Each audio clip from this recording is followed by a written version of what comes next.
전국에 지금 이제 부동산 시장이 비강하기로 들어가고 있다. 하락세가 지금 갈수록 심해지고 있습니다, 여러분들.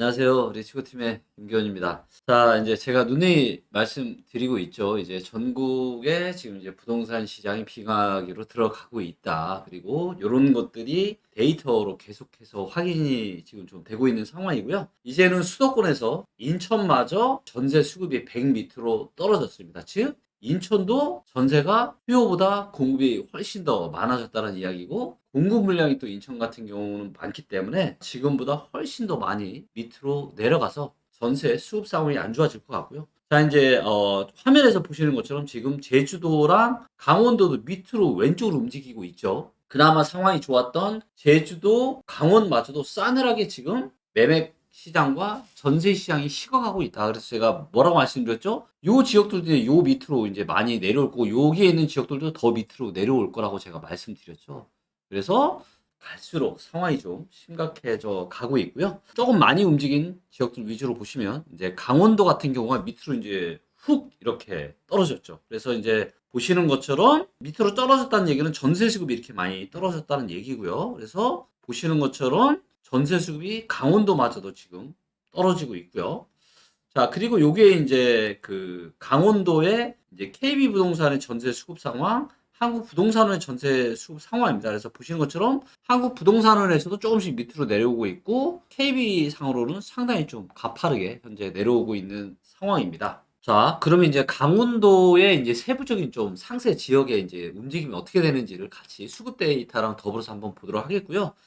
이 데이터는 요즘처럼 이렇게 상황이 별로 좋지 못한 상황에서는 KB 부동산 데이터보다는 한국 부동산원 데이터를 보는 게 좀 더 정확하다고 제가 말씀드렸고요. 먼저 KB 부동산 지수 데이터 기준으로 보면은 여전히 강릉 계속해서 올라가고 있고요. 원주도 올라가고 있고요. 그다음에 춘천도 보시는 것처럼 잘 올라가고 있는 것처럼 보여요. 자, 그런데 한국 부동산원 지수 데이터 실거래가 위주인 이 데이터상으로는 보시는 것처럼 강릉은 여전히 괜찮은 걸로 나오고 있습니다. 조금 줄어들었다가 다시 이제 요 매매가 전세가 상승률이 조금 더 높아졌고요. 속초도 여전히 괜찮은 상황입니다. 속초도 굉장히 뜨겁죠. 그래서 강릉, 속초 바다 쪽은 여전히 상당히 지금 괜찮은 걸로 나오는데, 강원도 이제 대표 도시가 두 개가 더 있죠. 춘천. 자, 춘천 같은 경우는 어때요? 보시는 것처럼 전세가는 이미 이제 3월 달부터 계속 하락하고 있었고, 매매가도 지금 이제 6월 달 지나와서부터는 매매가가 꺾이고 있습니다. 그래서 플라워 차트상 이렇게 돌아서는 요 국면이 이제 변곡점이라고 말씀드려요. 이 변곡점이 발생한 게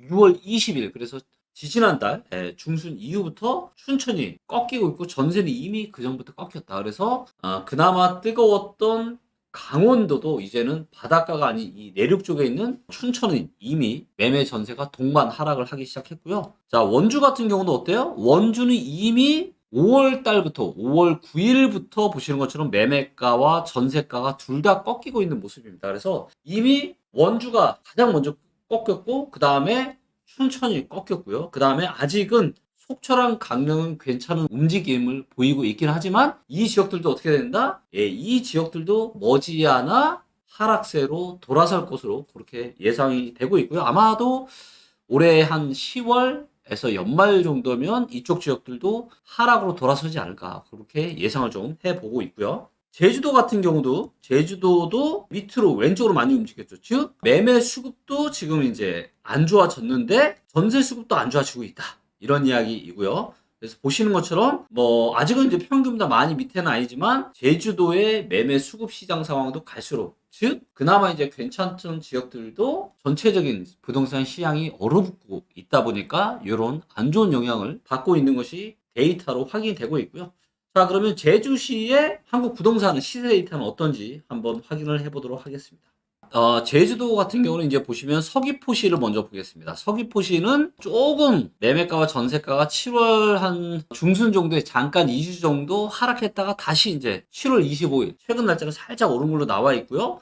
하지만 이제 보시는 것처럼 이미 한 6월 달부터 이렇게 정체되고 있는, 그래서 시장에 이런 탄력이 좀 많이 좀 떨어졌다, 이렇게 확인이 되고 있고요. 제주시 같은 경우도 보시는 것처럼 이미 이제 전세가가 조금씩 이렇게 약한 모습을 보이고 있고, 매매가 상승률도 거의 이렇게 멈춰져 있는 이런 상황입니다. 그래서 가장 좋은 전국에서 가장 좋은 두 지역도 현재 좀 더 디테일하게 들어가면 이런 상황들이다라고 보시면 되고요. 이제 경북이나 경남, 충남, 뭐 충북, 전북 이런 지역들도 요 다음이긴 하지만 이런 지역들도 일부 지역들은 강세를 보이겠지만 아마도 가면 갈수록 그래서 올해 제가 말씀드렸죠. 빠르면 올해 가을이나 늦어도 내년 초 중반서부터는 대세 하락장이 본격적으로 올 거다. 그래서 그런 영향을 지금 이제 그나마 이렇게 데이터가 좋은 지역들도 영향을 받게 될 거고요. 모두의 또 관심사인 서울을 좀 보시면 보신 것처럼 매수세는 더 없죠. 0.8까지 줄었고요. 매도자는 갈수록 늘어서 매매 수급 갈수록 얼어붙고 있고 전세 수급마저도 상당히 지금 100 근처까지 110이 조금 안 되죠. 상당히 많이 이렇게 내려온 모습이고요. 서울의 지금 모습을 한번 보도록 하겠습니다. 자, 서울의 이 가격이 어떻게 지금 움직이고 있는지를 실거래가 위주의 한국 부동산원 데이터로 보도록 하겠고요. 자, 보시는 것처럼 가장 이제 뜨거웠던 서초구도 지금 어때요? 보시는 것처럼 상승폭은 굉장히 많이 둔화가 됐고요. 무엇보다 지금 실제 수요인 전세가 이렇게 꺾이기 시작을 했습니다. 그래서 이렇게 지금 내려오는 모습이고요. 강남구 같은 경우는 어때요? 강남구는 이미 1, 2, 3, 4 4주 연속 매매가와 전세가가 동반 하락을 하고 있다. 예. 입주 물량이 이렇게 없어도 전세가가 하락을 하고 있습니다. 자, 용산구 같은 경우도 이슈로 굉장히 주목을 받았는데, 와, 이걸 보니까 7월 25일 데이터, 물론 이 데이터가 7월 25일 날 집계된 데이터이기 때문에 아마도 국제 업무지구에 대한 발표가 아마 있기 전이었던 것 같아요. 그러다 보니까 이제 보시는 것처럼 매매가가 쭉 하락폭이 굉장히 커졌고, 전세가는 이미 이전부터 계속 하락을 해왔습니다. 즉, 실제 수요가 전혀 뒷받침되지 못한 채 이런 호재만으로 조금 상승을 했던 거고요. 그리고 나머지 지역들은 어땠죠? 전부 다 왼쪽 밑으로 떨어지고 있습니다. 자, 이제 보시면 성동구 같은 경우는 어때요? 성동구도 이미 매매가가 지금 빠진 지 한참 됐고 전세가도 올라오다가 다시 하락을 하고 있고요. 뭐 양천구 같은 경우는 지금 전세가가 굉장히 많이 빠지고 있습니다. 은평구, 강서구, 노원구 이런 데는 지금 가장 왼쪽에 있는 걸로 봐서는 매매가가 굉장히 많이 빠지고 있는 거죠. 그래서 불과 얼마 전까지 뜨겁던 이 노도강들. 그래서 제가 누누이 말씀드렸죠. 올해 초중반에도 다시 뭐 재건축이나 이런 것들 올 때 팔아라. 호재 있을 때 파는 게 진짜 고수라는 말씀을 제가 드렸었고요. 그래서 서울도 보시는 것처럼 지금 갈수록 요게 지금 서울의 각종 구를 평균 내 가격인데 매매가와 전세가가 어떻게 되죠? 하락폭이 갈수록 커지고 있죠. 하락세가 지금 갈수록 심해지고 있습니다, 여러분들. 네. 자, 그리고 뭐 경기도는 거의 움직임이 없죠. 하지만 보시는 것처럼 매도세 늘어났고 매수세 그리고 전세 수급이 이제 100 밑으로 확연하게 지금 떨어진 모습이고요. 인천 어때요? 인천이 이제 확실하게 보시는 것처럼 100 밑으로 떨어졌습니다. 전세 수급이. 인천에 지금 뭐다? 매매가와 전세가의 동반 하락은 언제부터 시작이다? 이제부터 그 출발을 알리는 신호탄이 전세 수급이 100 밑으로 떨어지면서 지금 나타났다고 보시면 되고요. 뭐 일부 분들이 이렇게 금매 나올 때 지금 인천에 들어가야 된다 이런 말씀도 하시는데 아직 멀었습니다. 인천은요, 내년이 훨씬 더 하락세가 셀 겁니다. 왜 먼저 들어갑니까? 지금이 아니라 인천은 빨라도 내년 중순 이후에 보셔야 되고요. 그래서 바뀌는 데이터들을 좀 보면서 10년에 한 번 정도 있을까 말까 하는 기회를 노려야지 이렇게 떨어지는 중간에 금매 잡는다고 들어가는 거, 이거는 폭탄을 안고 불 속으로 뛰어드는 거랑 아주 비슷한 양상이다. 제발 이렇게 위험한 시기에 이렇게 떨어지는 지역을 금매 잡아라. 이런 얘기는 정말 좀 안 하셨으면 좋겠고요. 자, 인천도 데이터로 좀 살펴보도록 하겠습니다. 인천의 세부 지역을 좀 보도록 하겠고요. 자, 인천도 어때요? 전부 다 밑으로 왼쪽으로 다 빠지고 있죠. 그리고 인천의 연수구, 대장이라고 하는 여기가 지금 전세가와 매매가가 가장 많이 빠지고 있습니다.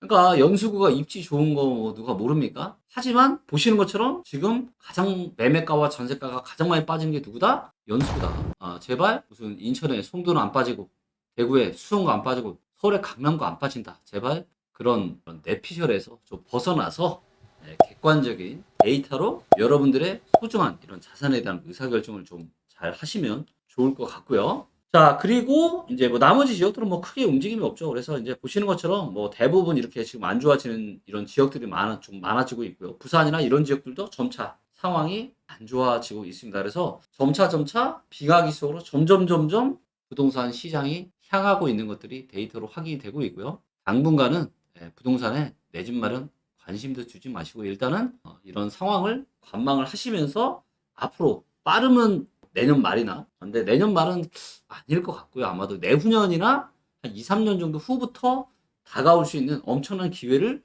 준비할 수 있는 공부를 하는 시기. 그리고 자금이 크진 않더라도 조금이나마 목돈을 그런 준비할 수 있는 시간을 가지시면서 인내를 좀 하는 시간을 가지셨으면 좋을 것 같습니다.